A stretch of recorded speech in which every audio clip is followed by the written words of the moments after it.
দর্শক ভাবুন তো, বিশ্বের সবচেয়ে শক্তিশালী নৌবাহিনী মাঝ সমুদ্রে এমন একটা বাণিজ্যিক জাহাজে কমান্ডো নামিয়ে দিল যার সাথে তাদের শত্রুদের কোনো সম্পর্কই নেই। হ্যাঁ, ঠিক এমন একটা হাস্যকর কিন্তু জিওপলিটিক্যাল দিক থেকে অত্যন্ত তাৎপর্যপূর্ণ ভুল করে বসেছে মার্কিন নৌবাহিনী।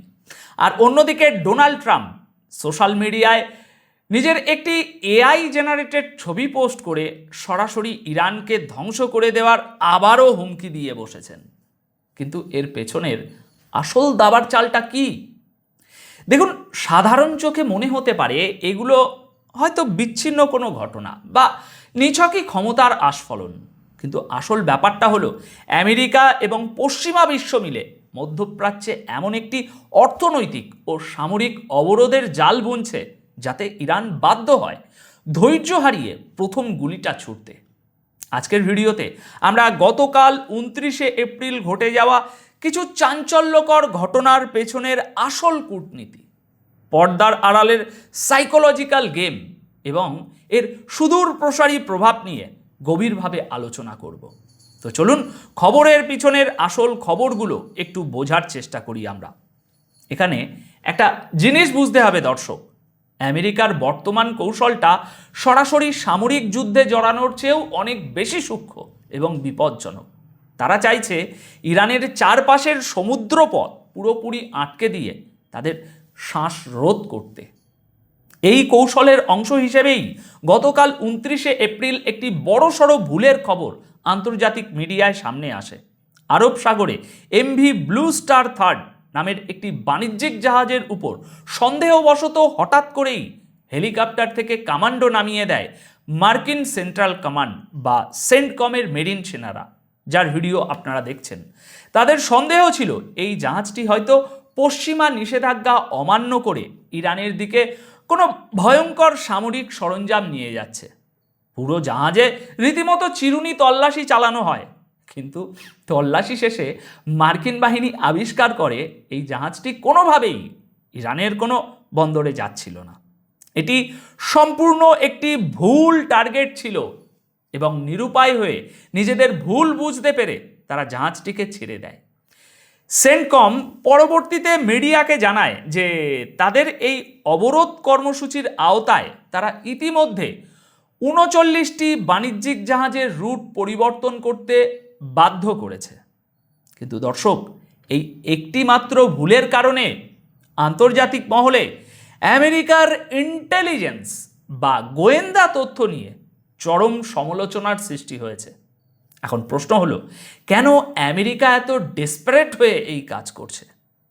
দেখুন, আসল ব্যাপারটা হলো হরমুজ প্রণালী এবং এর আশপাশের সামুদ্রিক বাণিজ্যে একটি ভয়ের রাজত্ব কায়েম করা। তারা যদি প্রতিটা বাণিজ্যিক জাহাজকে এভাবে সন্দেহবশত আটকাতে শুরু করে, তাহলে বড় বড় শিপিং কোম্পানিগুলো ভয়ে এই রুটে জাহাজ পাঠানোই বন্ধ করে দেবে। আর ঠিক সেটাই আমেরিকার মূল লক্ষ্য, যেন ইরানকে সামুদ্রিক বাণিজ্যের দিক থেকে পুরোপুরি একঘরে বা আইসোলেটেড করে ফেলা যায়।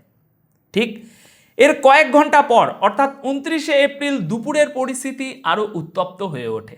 আমেরিকার বর্তমান রাজনৈতিক ময়দানের অন্যতম প্রধান খেলোয়াড় ডোনাল্ড ট্রাম্প তার সোশ্যাল মিডিয়ায় অত্যন্ত কড়া ভাষায় ইরানকে হুমকি দিয়ে একটি পোস্ট করেন। তিনি লেখেন যে ইরান তাদের নিজেদের ভিতরের পরিস্থিতি সামলাতে পারছে না এবং তারা জানে না কিভাবে নন নিউক্লিয়ার ডিলে সই করতে হয়। তিনি ইরানকে অত্যন্ত দম্ভের সাথে দ্রুত আক্কেল বা বুদ্ধি খাটানোর পরামর্শ দেন, নইলে চরম পরিণতির জন্য প্রস্তুতি থাকতে বলেন। কিন্তু দর্শক, সবচেয়ে বেশি আলোচনার জন্ম দিয়েছে এই পোস্টের সাথে জুড়ে দেওয়া একটি এআই দিয়ে তৈরি ছবি। ছবিটিতে ট্রাম্পকে একজন সিক্রেট এজেন্টের মতো কালো স্যুট এবং কালো সানগ্লাস পরা অবস্থায় দেখা যাচ্ছে। তার হাতে ধরা একটি ভারী অ্যাসল্ট রাইফেল, আর তার পেছনের ব্যাকগ্রাউন্ডে পুরো মধ্যপ্রাচ্য যেন আগুনের শিখা আর ভয়াবহ বিস্ফোরণের ধ্বংসলীলা চলছে। ছবির উপর বড় বড় অক্ষরে লেখা no more mister nice guy, অর্থাৎ এখন থেকে আর কোনো ভদ্রতা দেখানো হবে না। দেখুন দর্শক, গ্লোবাল পাওয়ার পলিটিক্সে এই ধরনের ইমেজের ভাষা অনেক শক্তিশালী হয়। ট্রাম্পের এই বার্তার মানে একদম পরিষ্কার। তিনি বোঝাতে চাইছেন যে পশ্চিমারা যদি তাদের নীতি পরিবর্তন করে বা তাদের দেওয়া শর্ত যদি ইরান মাথা পেতে না নেয়, তবে এবারের সামরিক আঘাত আগের যে কোনো সময়ের চেয়ে অনেক বেশি ধ্বংসাত্মক হবে। তারা আর কোনো ডিপ্লোম্যাটিক বা কূটনৈতিক আলোচনার ধার ধারবে না। এটি সম্পূর্ণভাবে ইরানের উপর একটা সাইকোলজিক্যাল ওয়ারফেয়ার বা মনস্তাত্ত্বিক চাপের কৌশল, যাতে ইরান ভিতরে ভিতরে ভয় পায় এবং তাদের পারমাণবিক প্রোগ্রাম থেকে বাধ্য হয়ে পিছিয়ে আসে। কিন্তু দর্শক, ইরান কি পশ্চিমাদের এই হুমকিতে আদেও ভয় পাচ্ছে? বাস্তব পরিস্থিতি বলছে মোটেও না। বরং তারা যে পাল্টা জবাব দিয়েছে তা আমেরিকার থিঙ্ক ট্যাঙ্কগুলোর রাতের ঘুম হারাম করার জন্য যথেষ্ট। ট্রাম্পের এই পোস্টের ঠিক আগের দিন অর্থাৎ 28শে এপ্রিল রাতে আইআরজিসির নৌবাহিনীর একজন শীর্ষ কর্মকর্তা আমেরিকাকে সরাসরি হুঁশিয়ারি দিয়েছেন। তিনি স্পষ্ট ভাষায় জানিয়েছেন যে আমেরিকা যদি নতুন করে কোনো বোকামি করার চেষ্টা করে, তবে তাদের এমন সব সারপ্রাইজ ট্যাকটিস বা অবাক করা সামরিক কৌশলের মুখোমুখি হতে হবে যার জন্য তারা মোটেও প্রস্তুত নয়। তিনি প্রকাশ্যেই স্মার্ট টার্গেটিংয়ের কথা উল্লেখ করেছেন। অর্থাৎ ইরানের নৌবাহিনী এখন তাদের অত্যাধুনিক প্রযুক্তির সাহায্যে সাগরে ভাসমান আমেরিকার বড় বড় যুদ্ধ জাহাজগুলোকে সরাসরি নিশানা করে আগুনে ভস্মীভূত করে দেওয়ার ক্ষমতা রাখে। এখানে একটি বিষয় আপনাদের খুব ভালোভাবে অনুধাবন করতে হবে দর্শক। আইআরজিসি কিন্তু শুধু ফাঁকা আওয়াজ দিচ্ছে না। ওই কর্মকর্তার মাধ্যমে ইরান মূলত আমেরিকাকে এই বার্তাই দিচ্ছে যে তোমরা যদি আমাদের অবরোধ করে মারতে চাও, আমরা পুরো অঞ্চলে আগুন লাগিয়ে দেব। তবে দর্শক, সামরিক দিক থেকে ইরান যতই এগিয়ে থাকুক না কেন, তাদের জন্য সবচেয়ে বড় এবং বিপদের খবরটা আসছে অর্থনীতির ময়দান থেকে। এবং একজন বিশ্লেষক হিসাবে আমি বলবো ঠিক এখানেই পশ্চিমা বিশ্বের আসল দাবার চালটা লুকিয়ে আছে। গতকাল 29শে এপ্রিলের রিপোর্ট অনুযায়ী ইরানের মুদ্রা রিয়াল ডলারের বিপরীতে সর্বকালের সবচেয়ে বড় পতনের মুখে পড়েছে। এখন কারেন্সি মার্কেটের দিকে নজর রাখা বিখ্যাত ওয়েবসাইট বনবাস্টের তথ্য মতে ব্ল্যাক মার্কেটে বা খোলা বাজারে এক মার্কিন ডলারের দাম গিয়ে ঠেকেছে 1.80 মিলিয়ন রিয়ালে। অথচ এই বছরের ফেব্রুয়ারির শেষের দিকে যখন সংঘাতের মাত্রা সবে শুরু হয়েছে, তখন $1 দাম ছিল 1.70 মিলিয়ন রিয়ালের কাছাকাছি। যদিও সরকারিভাবে ইরানের বেশ কয়েকটি এক্সচেঞ্জ রেট রয়েছে, কিন্তু বাস্তব অর্থনীতি চলে এই ব্ল্যাক মার্কেটের রেট অনুযায়ী। এখন প্রশ্ন হলো, কেন এই অর্থনৈতিক ধস এত গুরুত্বপূর্ণ?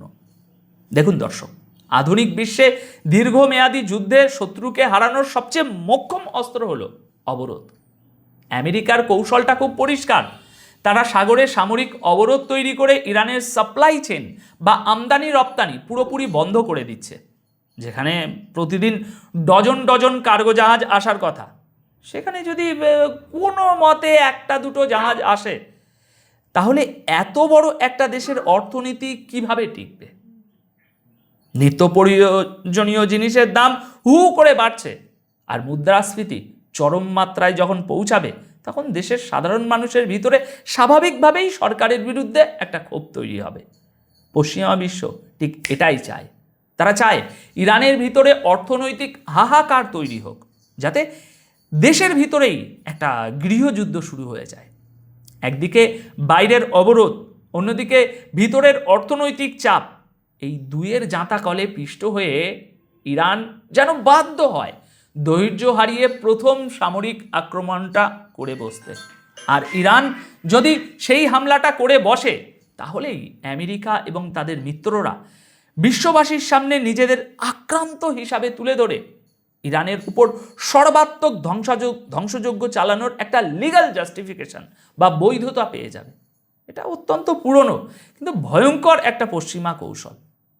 দর্শক, এই পুরো পরিস্থিতি যদি আমরা একটু পিছনে ফিরে এক নজরে বিশ্লেষণ করি, তাহলে এটা জলের মতো স্পষ্ট যে মধ্যপ্রাচ্যের এই জিওপলিটিক্যাল দাবা খেলায় কেউ কাউকে 1 ইঞ্চিও ছাড়তে রাজি নয়।